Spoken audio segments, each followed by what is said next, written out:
اکتوبر کو ہو رہا ہے. جلسے کا آغاز جو ہے وہ 4:30 بجے ہوگا اور اس جلسے سے پاکستان پیپلز پارٹی کے چیئرمین بلاول بھٹو زرداری صاحب اور ہماری دیگر جو مرکزی قیادت ہے وہ خطاب کریں گے. ہماری جو پاکستان پیپلز پارٹی صوبہ سندھ کی تنظیم ہے ان کے تحت ہونے والے اس جلسے میں پورے صوبہ سندھ سے پاکستان پیپلز پارٹی کے کارکنان جو ہیں وہ شرکت کریں گے. اچھا، جب یقیناً ماضی میں ہم نے کئی جلسے کیے جس میں صرف کراچی سے پیپلز پارٹی کے کارکنوں نے شرکت کی اور وہ بڑی تعداد میں ہوتی ہے، لیکن اب جب پورے سندھ سے لوگ آئیں گے تو ہم توقع کر رہے ہیں کہ تعداد بہت زیادہ ہو جائے گی. اور اس سے ایک اور جو سب سے بڑا ایشو ہمارے لیے آتا ہے کہ بہت بڑی تعداد میں گاڑیاں کراچی کے اندر انٹر ہوتی ہیں جو دیگر شہروں سے آتی ہیں. ہم نے اس تمام ٹریفک کو مینیج کرنے کے لیے ہماری اپنی پارٹی کی طرف سے بھی ایک ٹریفک مینجمنٹ کمیٹی بنائی ہے اور ہم نے ٹریفک پولیس کو بھی یہ کہا ہے کہ ہمارے ساتھ بیٹھ کر وہ ایک پلان کریں تاکہ ہم بہت مناسب طریقے سے آرگنائز طریقے سے نہ صرف یہ کہ اس ٹریفک کو شہر کے اندر لا سکیں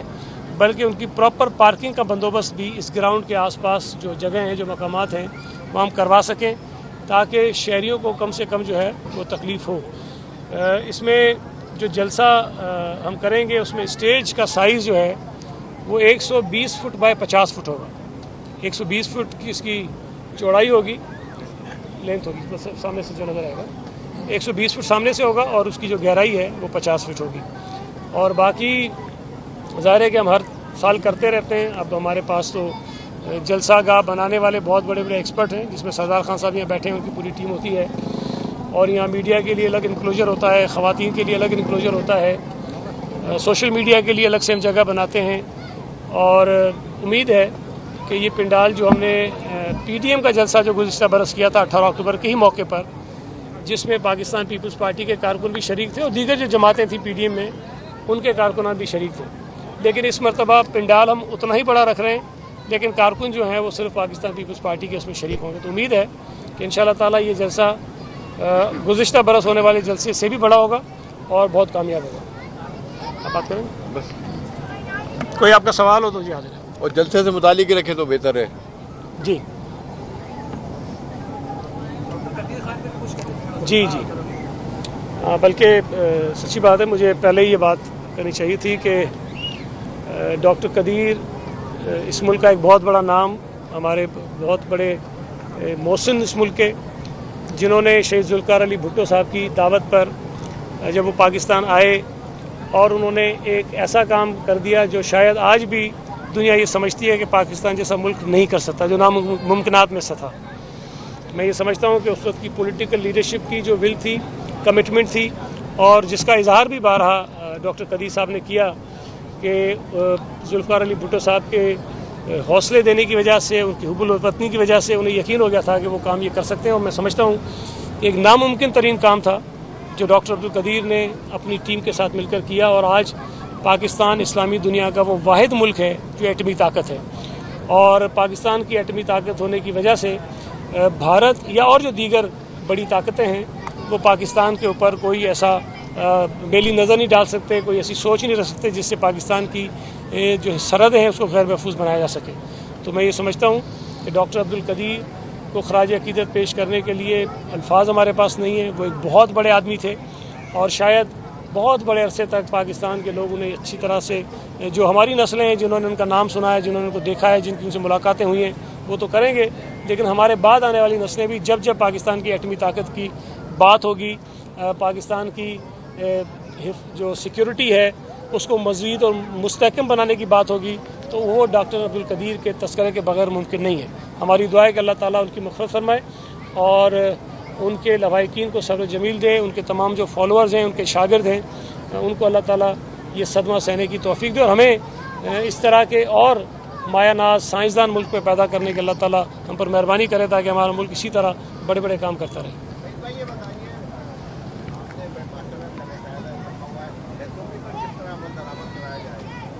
دیکھیں، پچھلے برس بھی جب ہم نے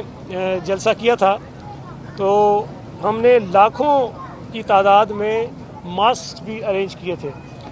ہم نے کرسیاں بھی جو لگائی تھیں جو نارملی پیپلز پارٹی جلسوں میں یہ کم کرتی ہے کہ فاصلہ بہت زیادہ رکھے، لیکن ہم نے پھر کچھ مناسب فاصلہ رکھا تھا تاکہ لوگ ڈسٹنس پر بھی بیٹھیں۔ سینیٹائزر بھی ہم نے لوگوں کو فراہم کیے تھے۔ تو اس مرتبہ بھی ایک تو اللہ کا شکر ہے کہ کووڈ کی شرح بہت نیچے آئی ہے، لوگ ویکسینیشن کروا رہے ہیں، اس کی وجہ سے بھی کامیابی ہمیں ہو رہی ہے، لیکن اس کے باوجود بھی جو حفاظتی اقدامات ہیں وہ آج بھی ضروری ہیں، اور ہم جلسے کے اندر نہ صرف یہ کہ ماسک بڑی تعداد میں ہر جو فرد شریک ہوگا اس کو فراہم کریں گے، بلکہ جو سینیٹائزر ہے وہ بھی بھرپور انداز میں کوشش کی جائے گی کہ لوگوں کو دیا جائے تاکہ وہ بار بار اس کا استعمال کرتے رہیں۔ جلسہ 18 اکتوبر کے شہداء کے لیے، لیکن اس بار یہ ایک ایسے موقع پر ہو رہا ہے جب پیٹرول 128 روپے لیٹر ہے، کوئی 400 روپے کلو ہے، آلو 80 روپے کلو ہے، اور مزید بہت ساری چیزیں ہوتا ہے کہ دن بہ دن خودکشیاں پرابلم بڑھ رہے ہیں، تو کوئی لائے عمل اس میں دیا جائے گا یا کچھ؟ دیکھیں،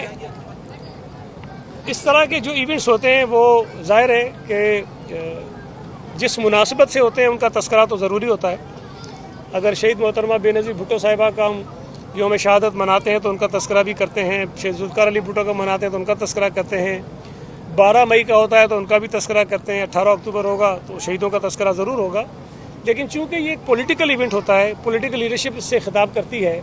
تو ملک کے مجموعی جو سیاسی حالات ہوتے ہیں یا معاشی صورتحال جو آج کل ہے جس کا تذکرہ کر رہے ہیں کہ مہنگائی آسمان کو چھو رہی ہے، نالائق نااہل اور سلیکٹڈ حکومت کی مس مینجمنٹ کی وجہ سے، کرپشن کی وجہ سے اس ملک میں رہنے والے غریبوں کی زندگی تو اجیرن ہو گئی ہے، بلکہ میں تو یہ بار بار کہتا ہوں کہ یہ ایسی منحوس حکومت ہے کہ جس کے دور میں ہر طبقہ مشکل میں ہے۔ کبھی ایک وقت ہوتا تھا لوگ کہتے تھے پیپلز پارٹی کی حکومت آتی ہے تو مزدوروں کے لیے ہوتی ہے، میاں صاحب کی حکومت آتی ہے تو سرمایہ داروں کے لیے ہوتی ہے، لیکن یہ تو منحوس حکومت نہ مزدوروں کے لیے ہے نہ سرمایہ داروں کے لیے ہے۔ ہر شخص جو اس ملک میں بستا ہے وہ مصیبت کا شکار ہے، یہاں تک کہ آپ خود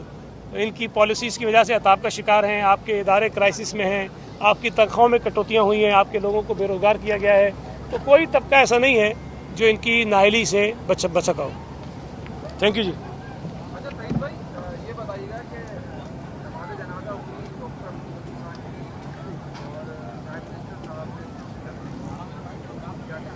یہ ویسے کوئی نئی بات تو نہیں ہے۔ پرائم منسٹر مجھے تو یاد نہیں پڑتا کہ شاید کبھی عید کی نماز کی بھی فوٹیج آپ کو کبھی ملی ہے، ان کی عید کی نماز کی ویڈیو آئی ہے؟ ورنہ عام طور پہ تو جو وزراء اعظم ہوتے ہیں وہ کہیں نہ کہیں عید کی نماز پڑھتے ہیں اور اس کی ویڈیو ریلیز ہوتی ہے کہ وزیر اعظم ہاؤس کی مسجد میں عید کی نماز ادا کی ہے، یہ تو آتا ہے نا۔ ان کی تو یہ بھی نہیں آئی۔ تو میں یہ نہیں کہتا کہ نمازیں نہیں پڑھتے ہوں گے، شاید 5 وقت کی پڑھتے ہوں، لیکن عید کی نماز شاید میں نے پڑھتے ہوئے کوئی فوٹیج نہیں دیکھی۔ نماز جنازہ میں شاید جانے سے کسی نے ان کو منع کیا ہوگا کہ اگر نماز جنازہ میں جاؤ گے تو شاید آپ کی حکومت خطرے میں آ جائے گی، تو اس لیے وہ جنازوں میں بھی نہیں جاتے۔ لیکن میں یہ سمجھتا ہوں کہ ڈاکٹر عبدالقدیر کی جو شخصیت تھی، جو ان کی پاکستان کے لیے خدمات تھیں، اس بات کی ضرورت تھی کہ اس ملک کا ہر بڑا آدمی جو کسی بھی عہدے پر فائز ہے وہ ان کے جنازے میں ضرور شریک ہوتا۔ اگر وزیر اعظم صاحب نہیں گئے تو مجھے امید ہے کہ انہوں نے شاید وزیر اعظم ہاؤس میں غائبانہ نماز پڑھ لی ہوگی۔ یہ بتائیے کہ آپ نے مہنگائی کی بات کی ہے، پنجاب میں تناسب مہنگائی کے علاوہ پیٹرول تمام ڈالر میرے بھائی مجھے نہیں پتا، آپ دورہ کر کے آئے ہیں پنجاب کا؟ مجھے نہیں پتا کہ آپ وہی بات کہ آخری دفعہ پنجاب کب گئے تھے، لیکن آپ کے ٹی وی چینلز ہی رپورٹ کر رہے ہیں کہ پنجاب میں آٹے کا بحران ہے، وہاں آٹا لوگوں کو میسر نہیں ہے، باوجود اس حقیقت کے کہ پنجاب حکومت یہ کہہ رہی ہے کہ ہم نے گندم جو ہے وہ ریلیز کرنا شروع کی ہوئی ہے، اور وہ ریلیز کر رہے ہیں بقول ان کے دعوے کے۔ اگر وہ گندم ریلیز کر رہے ہیں تو اس کے بعد گندم کا بحران کیوں ہے، یہ سوال ان سے پوچھا جانا چاہیے۔ میں یہ سمجھتا ہوں